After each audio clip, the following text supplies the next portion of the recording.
The weaponization of the government. It is out of hand, especially since President Biden took office. It seems we have witnessed nearly every single federal agency crossing their boundaries of power.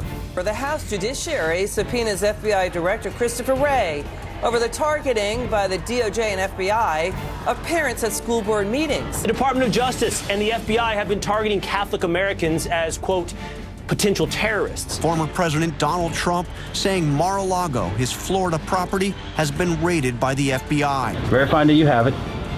You got 2 different purchases. Okay. If you have them, I'm out of here.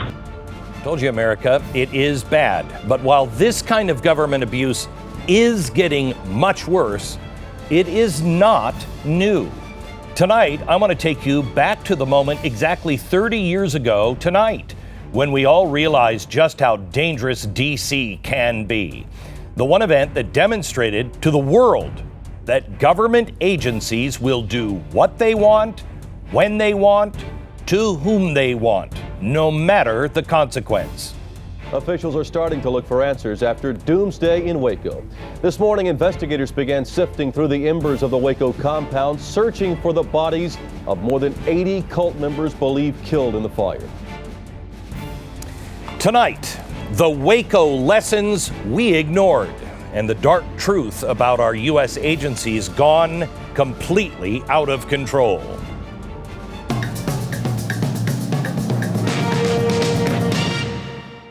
All right. Hello, America.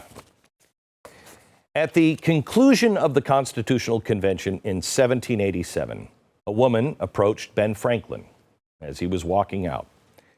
She wanted to know, okay, what form of government this little experiment in freedom would look like. And he replied, "A republic, madam, if you can keep it." A republic was the answer to what the founders feared most. They worried that the mob mentality of straight democracy would use the federal government to weaponize against the other half of the country. So they went a different way. They went with a republic. They built a system that was at odds with itself. Every single branch of the government was a check or a balance on the other. Let me show you what they came up with. They had somebody who represented you. Okay, so you're represented. You. Okay, can't barely see it. That says you. That's the House. Then there was another group that they just said, we're going to watch over the states, not the individual, not the national, just my state. That was the Senate. So now, if the people wanted to do something that was bad for the states, they'd be in conflict. Then they needed somebody with vision who was actually supposed to be one of the last stops for the Constitution. He was just an executive. He was actually quite powerless at the beginning, and they wanted it that way. It was an executive, maybe he could state the vision, but he also would be somebody that when he vetoed not because he didn't like it. He vetoed because it was against the Constitution in his view. Then if they decided that the president was wrong, they would go to the group that was meant to protect the Constitution, and that is the Supreme Court. So you were protected, the state was protected, the Constitution was protected in 2 ways.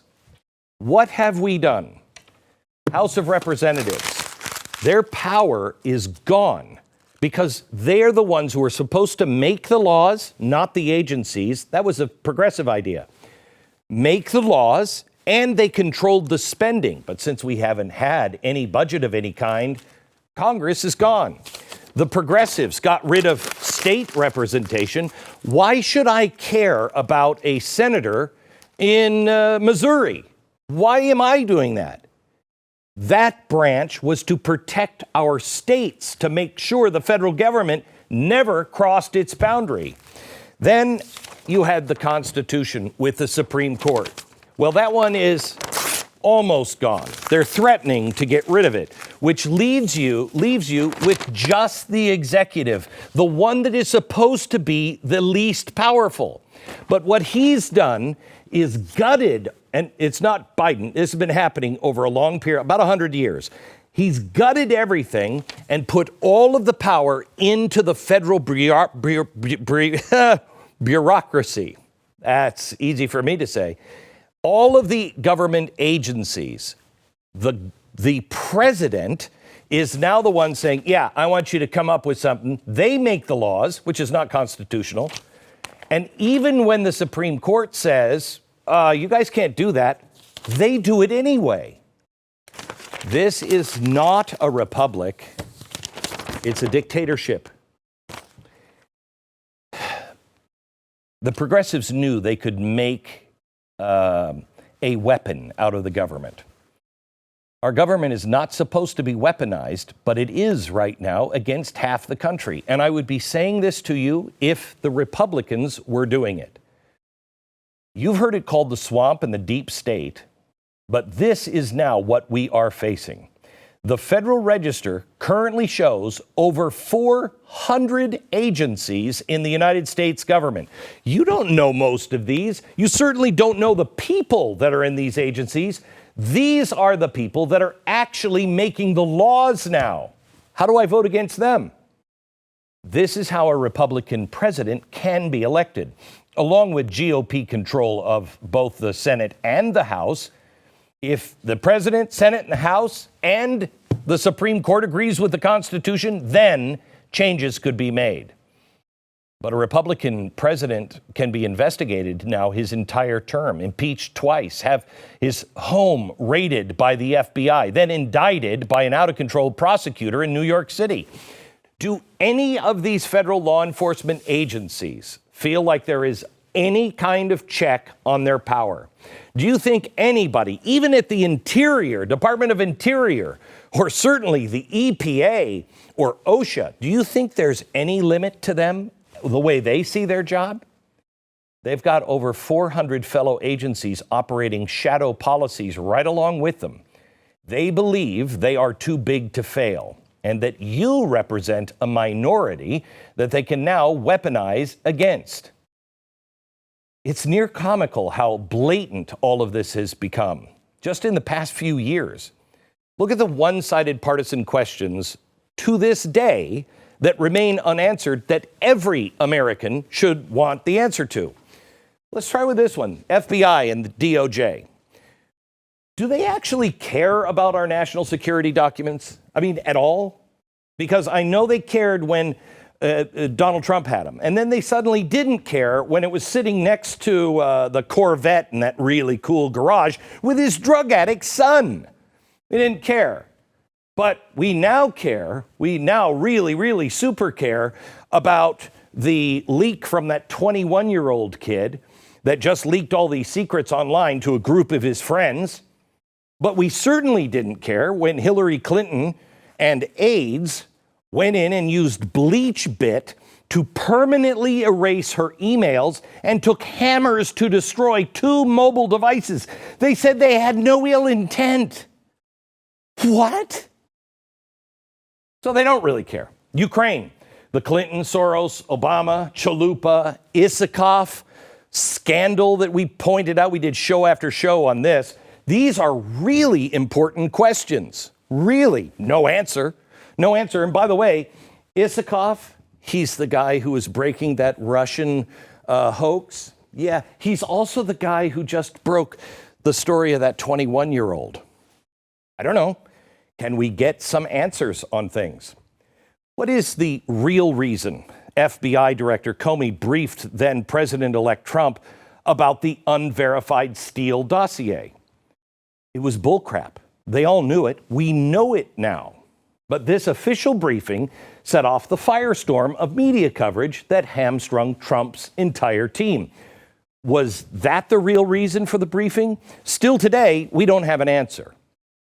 How many Americans, really important one, have become victims of FISA unmasking? How many members of any administration in the last couple or 3? How many have been involved, staff members? What did FBI agent Peter Strzok mean by we need an insurance policy? How many federal law enforcement officers were involved with January 6th? Did you see this week that the Senate has completed a report on how COVID came about? They now, and this is as nonpartisan as you can possibly get, these people have come out now and said, yeah, it looks like a lab leak. 2 of them. Who's going to answer for this? Because we were paying for it exactly the way we told you we were paying for it back in 2021? Then back to January 6th. Who planted the RNC and DNC pipe bombs? Because we have lots of pictures of them, but the FBI just can't seem to find that person. How was an FBI raid on a former president's home ever approved? By the way, Biden said he knew nothing about it. We now know that's not true. Can someone ask, is that a problem? Who was responsible for the Dobbs leak? I mean, you really only have 12 subjects and maybe 3 of their staff members. The FBI, with all their resources, they can find the guy that was leaking those secret documents and take him away in handcuffs with rifles, but you can't find, out of 100 people, you can't figure out who leaked this? The FBI, why'd they start arresting the pro-life people? They still, to this day, I think they've made 1 arrest on 1 bombing of these pro-life clinics, but they've rounded up old ladies on pro-life, and they said they weren't targeting Catholics, but now we find out they absolutely are, still to this day. And honestly, the one thing I want to know is, did Ilhan Omar ever really marry her brother? I mean, I'm just saying, it would be nice to know that. So we've answered some of these questions. We'll answer some of them later in the show. But if you add up all of these questions, you know the situation is dire. Now, if you hold one set of beliefs, you're protected. You hold another set, you're a target. That's what the founders wanted to stop. The government is running completely out of control like never before. And believe me, if Donald Trump or somebody else gets in, if he wanted to, he could use this same system to do it to the other side of the country, and that would be wrong as well. We caught a glimpse of how out of control things had become back in 1992 at Ruby Ridge. The FBI wanted to name a man named Randy Weaver to be an informant for him. When Weaver refused, the FBI tried to charge him with a weapons violation, a violation they goaded him into breaking. After federal law enforcement descended on his property, the end result would be 1 dead U.S. Marshal and 2 of Weaver's family. His wife was shot by a sniper while she was holding their baby daughter. Randy Weaver would later sue and win over $3 million from the government. Everybody was in agreement that the FBI was completely out of control. But you think of Ruby Ridge as a conspiracy. Here's the testimony from the FBI director's statement to Congress. Quote, Ruby Ridge has become synonymous with tragedy. It has also been synonymous with exaggerated application of federal law enforcement, end quote. But despite that seeming unanimous self-reflection from our government at the time, the most high-profile event in recent history that showed us just really how out of control things were getting commenced just a few months later. The siege on the Branch Davidian compound in Waco, Texas. It ended exactly 30 years ago tonight. Over 70 ATF agents were involved in the raid. That number would balloon to over 900 officers and agents, and it lasted 51 days. In the end, 4 federal agents would lose their lives. 75 Branch Davidians would be burned to death, including 25 children. There's a new documentary on Netflix called Waco, the American Apocalypse. It just came out, and it is probably the most balanced collection of facts on what really happened that I've ever seen on this story. Let me show you a quick clip from the show that highlights the reaction from the government in the immediate aftermath. I made the decision. I'm accountable. The buck stops with me. There is no doubt that the ATF and FBI messed up badly at Waco. This is a profound disgrace to law enforcement in the United States of America. More than 90 people, including 4 law enforcement officers and 22 children, died as a direct result or indirect result of federal government action. Everyone who touched the ball fumbled it. Did you notice those are both Republicans and Democrats, and it was a Democrat in the office, but they were all in agreement? When's the last time you saw that? This was a major screw up. And the documentary goes on to detail just how bad it was. It explains how the ATF had a member undercover inside the compound when David Koresh was tipped off that the raid was about to happen. The Branch Davidians knew that the 70 ATF officers were coming, and the undercover agent relayed the fact to his superiors. But despite that, they decided to do it anyway. They knew there were families inside, women and children. They knew that their prophecy foretold this exact moment would happen and that it would mean the end of the world. So they did it anyway? One of the parts that is so infuriating is the FBI and ATF, the negotiators. They were actually doing a pretty good job. They were able to get 30 people out peacefully with plans to get a lot more. But the more militant arms in the FBI were playing from a different rule book. The human element in all of this was never conveyed back to us in 1993.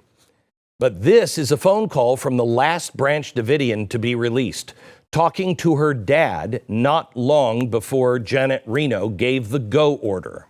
You want to hear that last call with your dad? Yeah. Hi, Daddy. Hi, Heather. What you doing? I'm sitting in a chair. You're just sitting in a chair? Yeah. How'd you like your little ride? It was fun. It was bumpy. God has many promises, Heather. And always remember that. You be a good girl and ask for all the good things. And don't forget what you know. I'll see you, okay? Bye. Bye. I love you.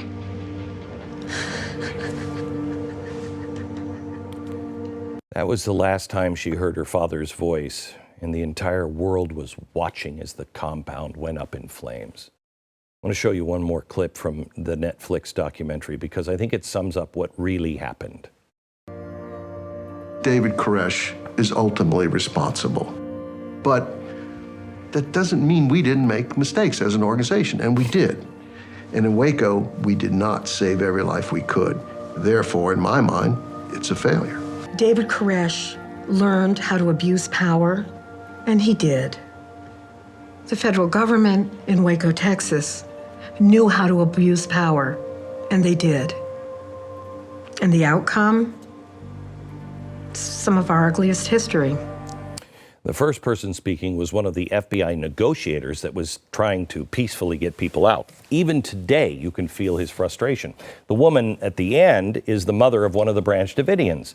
Both of them recognize that David Koresh was ultimately responsible, but the mom was spot on. The federal government knew how to abuse their power, and they did. As seen in both Ruby Ridge and Waco, the weaponization of government is dangerous for both the people as well as the officers and agents. It creates larger problems that spiral out of control. Ruby Ridge gave birth to the modern militia movement. Waco inspired Timothy McVeigh to do the Oklahoma City bombing. And I remember the day that happened, Bill Clinton was on the radio saying that it was Rush Limbaugh's fault.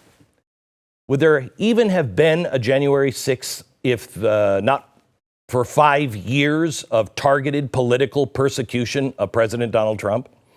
Waco showed all of us just how bad things had gotten, but the government didn't learn a thing. They doubled down. I'm going to talk to an FBI agent. Wait until you hear the lessons that they now teach at Quantico. Just how bad have things gotten since then? I'll show you next.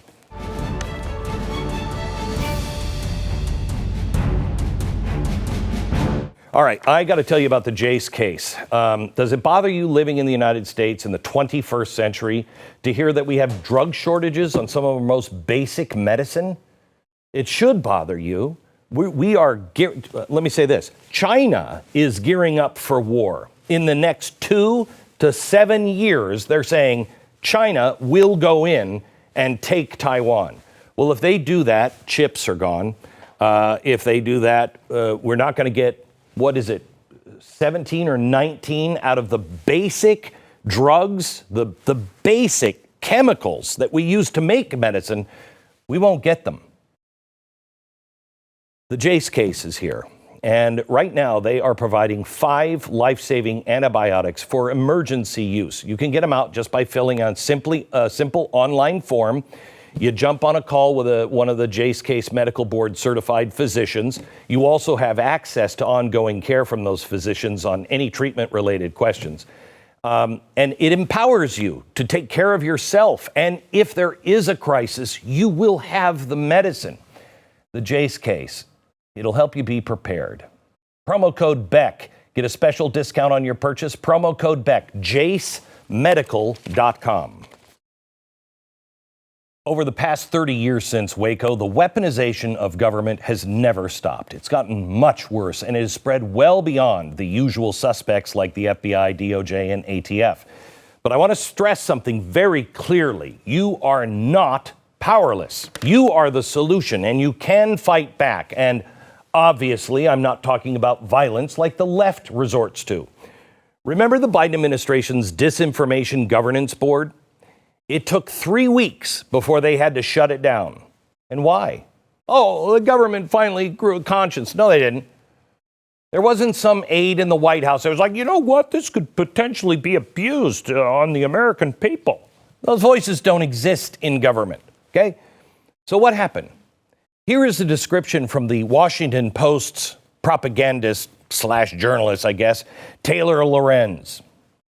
How the Biden administration let the right-wing attacks derail its disinformation efforts. I'll translate that from radical left-wing dialect. We did this. You did this by speaking up, telling people the truth. We saw the government weaponizing another bureaucratic oppression tool, and you stopped it. You have the power to fight back, but we've grown so accustomed to just let things slip by. That's got to stop now. I'll get back to some of the things happening with agencies like the FBI, DOJ, and ATF and the courts in a second. But equally as dangerous are what the progressives are currently doing with parts of the government that fly way under the radar. Take a look at this headline. OSHA withdraws COVID vaccine mandate from employers. Well, first of all, Biden knew he did not have the constitutional authority to force businesses to mandate vaccines on their workers. But he did it anyway. He just weaponized the bureaucracy to do it for him. In any sane time, the head of OSHA would threaten to resign after receiving this order. But the progressives are all in lockstep. The head of OSHA was just sworn in the nick of time as the vaccine mandate was finalized. And surprise, surprise, he was an Obama retread from the Department of Labor. This is how the weaponized swamp works. They rinse and repeat. He'll probably be back in some other role. It's never ending. It is insane how the Constitution is under attack from multiple bureaucratic fronts. With the exception of the Patriot Act, I don't think we've ever seen anything like it in my lifetime. Nothing like this has happened since FDR and the New Deal. I told you several weeks ago about how agencies like the Department of Energy, the EPA, the Department of Agriculture are being used to completely upend American energy. Do your own homework because this is unprecedented and it is a reality. I'm going to have all of these documents up at glennbeck.com so you can read through all of them and do your own homework. But as we saw with Biden's disinformation boards, we can successfully push back on this stuff. But as we saw in Waco, federal law enforcement continues to grow more and more out of control. The ATF has been caught on camera showing up to people's homes to question them about legal firearm purchases. And similar to how Biden used OSHA to do his dirty work with the vaccine mandates, he's now using the ATF to essentially write gun laws. All of this is going to get worse. And speaking of worse, the DOJ and FBI disclosed that they had made at least 1,000 arrests of people involved with January 6th. But they still say they have 1,000 more. One of my unanswered questions from earlier in the show was how many federal agents were involved in January 6th?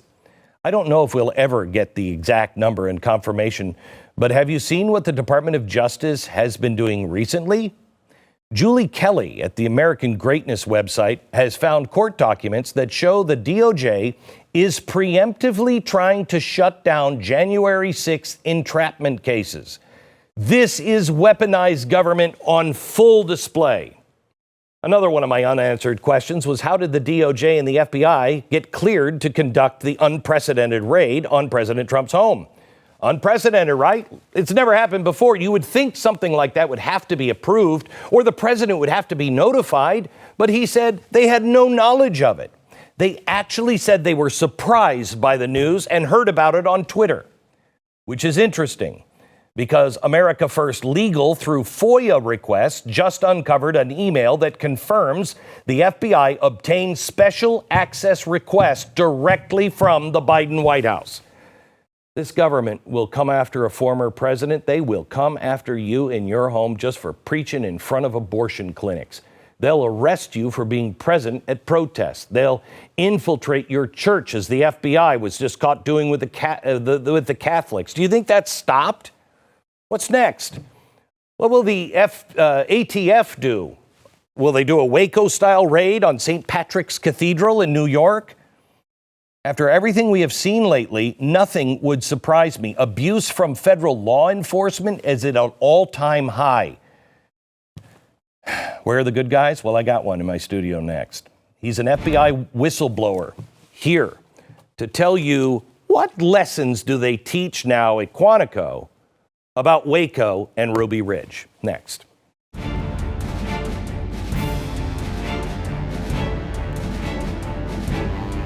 Our home's titles are online now, and once a criminal accesses it and forges your signature, it's a race against time to stop before he can take out loans on your home, or worse, sells your home underneath you and you don't even know. When's the last time you checked your home's title? I'm guessing your answer is like mine, when I bought the house. That isn't good. The people over at Home Title Lock demonstrated to me how online criminals can get you. In minutes, they found the title to my home, which I had attorneys try to bury that thing so nobody could find it for my own family's safety. They were a forged signature of mine away from taking possession of my home, and they said it was really easy. Now look what ChatGPT can do. Listen, prepare yourself and make sure you have the title. HomeTitleLock.com. Use the promo code Beck and save. HomeTitleLock.com. Joining me now is the formerly suspended and now resigned FBI Special Agent Steve Friend. He is now a whistleblower after he observed some questionable actions from the Bureau in the wake of January 6th. He's also the author of the upcoming book, True Blue, My Journey from Beat Cop to Suspended FBI Whistleblower. Steve, good to see you again. Thank you for having me. How are things in your life? Keep telling everybody I've lived a couple of years in the last few months. Yeah, I know. So before we go into the present and the future, let's go back to Waco. You were on an FBI SWAT team, were you not? Yes. And did they ever teach about Waco, Ruby Ridge, any of that? Were there any lessons learned from that? My only experience really was in SWAT basic training. That was when Janet Reno passed away. We held a moment of silence for her. Otherwise, just cone of silence regarding those matters. No lessons to be learned on that? No. How do you view how the ATF and FBI handled that? I think that it's a practice that's still going on today, and that is no man can serve two masters. So the people that are in position to make decisions, be they operational, tactical, administrative. They're always trying to make the decision to accomplish the mission, but also do it with a splash. Don't use the tried and true best practices when something that briefs really well and you can attach yourself to and use on your resume to as you ascend this ladder of management within. So wait a minute. So is that, do you think, why they were doing that instead of just arresting Koresh when he was out around town, or even just delivering a warrant at the door and knocking, you know, without a big scene? Without a question, that's what was going on. They knew they could have interviewed him, but they had the opportunity to use some undercover surveillance, later on use hostage rescue team, use air assets. Those are all things that you can put down on your, in the FBI, 954, which is the application to ascend the ladder and get to the next level of management. And I sort of equate it to the, I have two young boys, so I've seen Jurassic World about 1,000 times, and the Vincent D'Onofrio character wanting to use velociraptors to go after terrorists. I'm telling you that that would happen if it were feasible. Why would you use a drone strike or SEAL Team 6 to take out Osama bin Laden? You can use dinosaurs. So instead of, I mean, this is just the opposite thinking, I think, that people have of these agencies, but it explains a lot. Especially lately, I think they're trying to make the process the punishment. Would you agree with that? Yes, that's what I've come to learn, come to experience. Okay, so they're making the process the punishment, but when you look at the raids where they just send out everybody, and there's no need for that. Is that to scare people? Is that to send a message? Or is that to beef up your resume? I think it's and also instead of if or. They have the opportunity to use all these tools at their disposal. And so many times actually within the FBI, within the ATF and all these other law enforcement agencies, people have to check certain boxes in order to justify their existence. It's a self-licking ice cream cone. So many times, even when SWAT's not used, when you see these large-scale arrest operations for these January 6 subjects, many of the agents that are on those arrests are brand new, and they have to be able to say they've participated in a certain number of arrests in order to get off of probation. So is there any motivation? Is there anything to de-escalate? Any motivation, any carrot on that side? Not from the FBI standpoint, and that was something that I brought to my supervisor's attention when I made my disclosure. I said, we're a professional law enforcement agency. We should pride ourselves in taking individuals into custody using the least amount of force necessary. Right. What did they say? They said they had looked at the situation and that they deemed the use of a SWAT team for individuals who were represented by attorneys had already promised to cooperate with law enforcement, that SWAT was still an adequate way to approach that. Wow. So when you look at what was happening in Waco, how much did the view of citizens having guns play into their decisions at all? There's a large amount of antipathy towards citizens possessing firearms within federal law enforcement. It is something that is always front of mind. It's written into the use of tactical, use of the SWAT teams matrix. Just the mere presence, regardless of the Second Amendment, the presence of firearms is enough to deploy a SWAT team, whether or not that person is actually, convicted felon and able to possess a firearm. There's always this healthy skepticism and animosity towards individuals for owning firearms. Is there any way that's looked at? I know my security, when I go places, would like to be in places where there are no firearms, because they know they're the only ones with guns. And that has nothing to do with the Second Amendment. It has everything to do with security, if we can pull that off. I always hate it, but that's what they prefer. Is that the same mentality, or is it an anti-gun thing, do you think? I think historically, yes, I think it's a security issue. But now, as the mission creep has come in from the counterterrorism side of the house within the FBI, and now they've focused, instead of outward threats, to inward domestic terrorism, violent domestic extremists. Certainly people who have firearms and support the Second Amendment are going to be problematic in the views of the FBI. Did you see the story today that came out of Texas that the state of Texas is actually turning over salary? I don't know, they're not estimates, but the salary numbers of people who have had a background check run on them for certain guns. The ATF submits all of those background checks and says to the state of Texas, how much do these people make? Then they go back and look at it and say that person shouldn't be able to afford that gun, must be a straw purchase.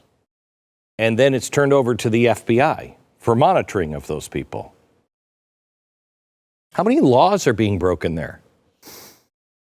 Too many to count. Yeah. But I think it's sort of this gross relationship that's now happened where there's a collusion between the government and private industry, banking information.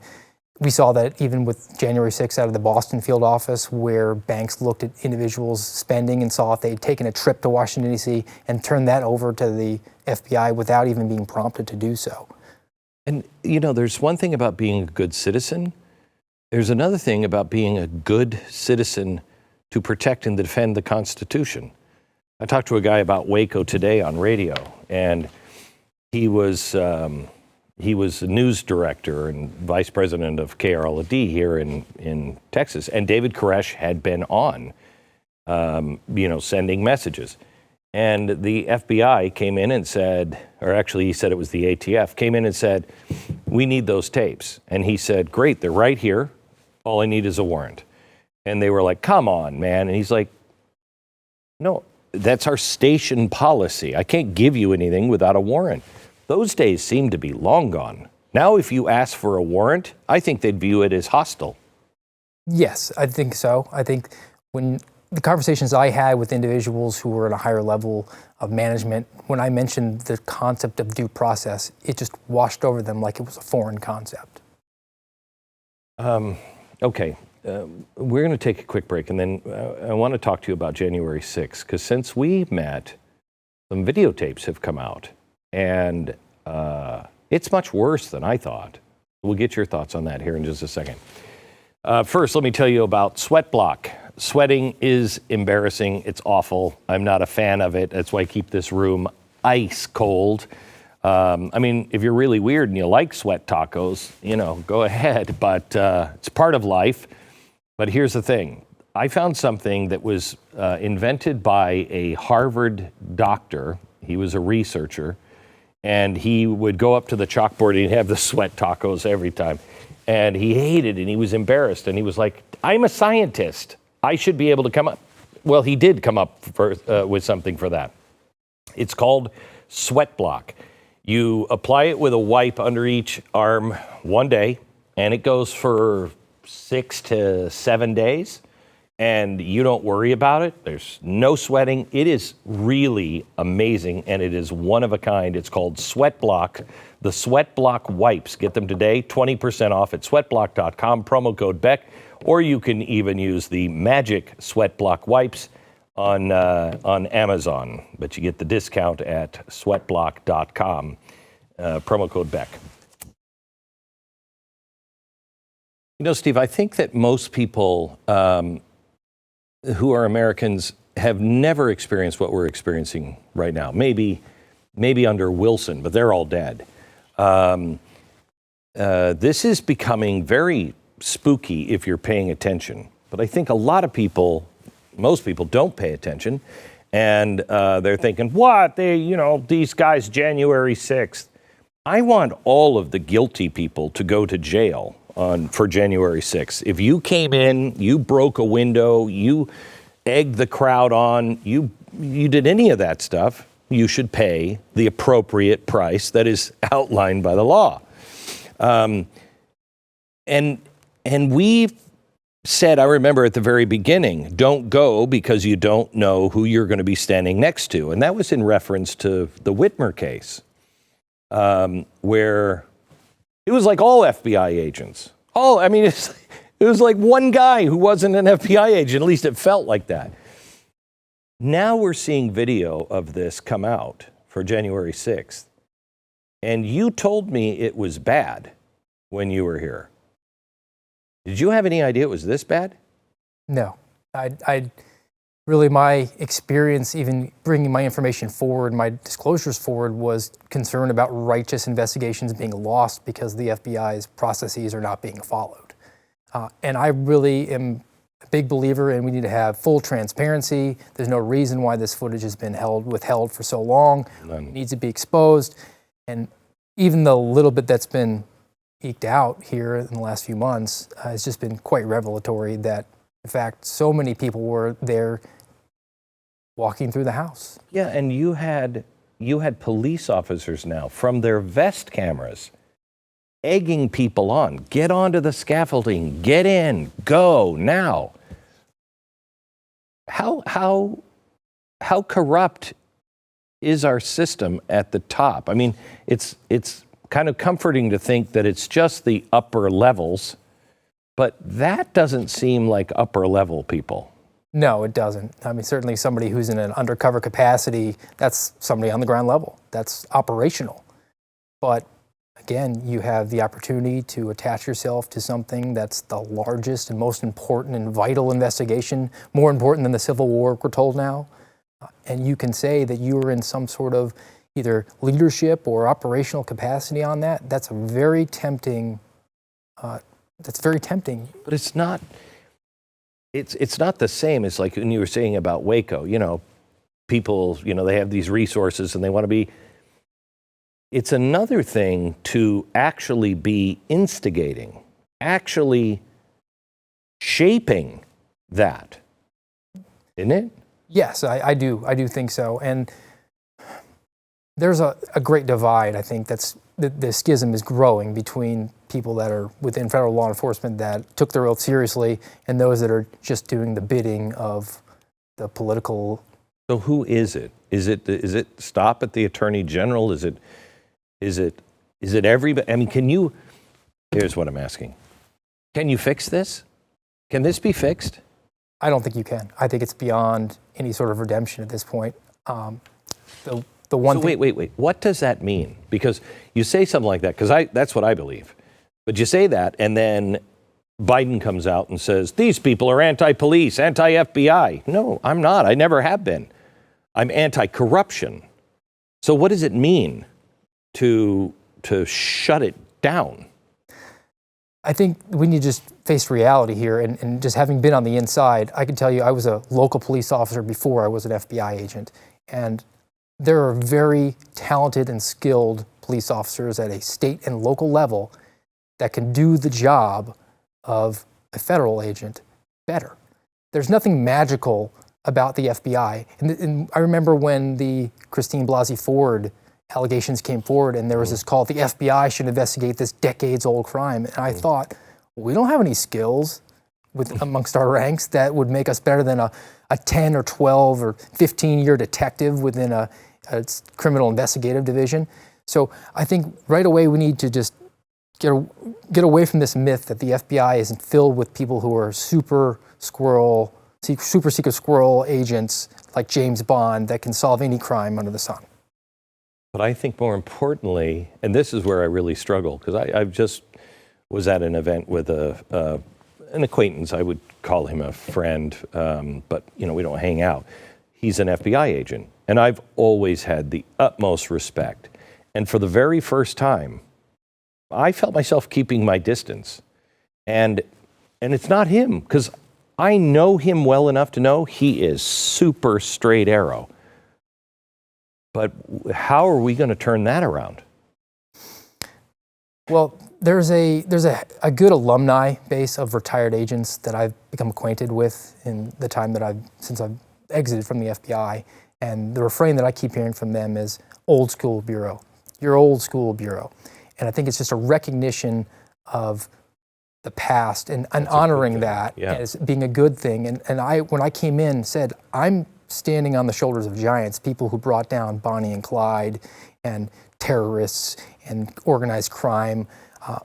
I'm staying on third base. I didn't hit a triple. I need to continue that legacy going forward. And there has to be a vetting process. There has to be a screening process where those types of qualities in individuals that you're bringing in actually recognize it and embrace it. And in the meantime, little people are being squashed. I mean, what's happening with January 6th, I believe if the full details ever come out about that, I mean, you can't find the guy who was on top of the scaffolding.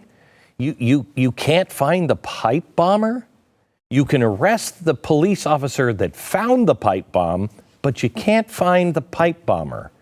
And yet you can find this kid who was leaking these secrets in like 24 hours. I don't understand that. And they say there's 1,000 more that are going to be arrested.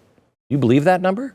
I do. When I made my initial disclosure, my supervisor, that was one of the few things that he said to me, that I was not going to be able to have any sort of conflict or beg out of these particular cases because we're going to have a whole nother wave of them coming forward. And from what I understand, the area outside of the Capitol, outside of the four walls, if you will, is going to be deemed a restricted area so that they can bring another 1,000 people into custody.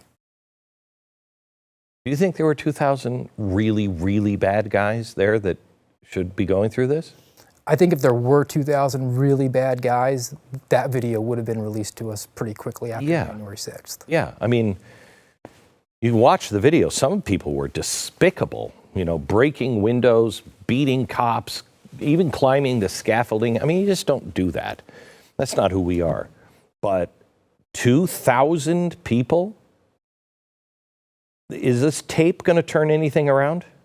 Are these tapes? Well, we have to have the full context. That's one thing I've grown incredibly tired of hearing about. This is out of context. Either side. Give us the full context. There is enough crowdsourcing that we can do, internet sleuthing, that we can all view this and we can get a more accurate accounting of what transpired that day. I think that they're loath to release it, obviously on the Democrat side, because January 6th is this political weapon they've been able to wield against their opponents. And the Republicans are afraid to. It's the same thing as we always get into with the debt ceiling debate. They're afraid of being accused of shutting down the government. They're afraid that this is going to be bad for them. They're afraid that they're not going to get invited onto the cable news talk shows because the ad revenue won't be there if they want to address January 6th, which is a major mistake. You're elected to do a job. Your job is to consider what actually happened that day, not to consider how it's going to affect the next election cycle. You know this better than most. I think it's just time for courage. No matter what happens, just do the next right thing. Thank you. Thank you very much. Thank you for doing that. Good night, America.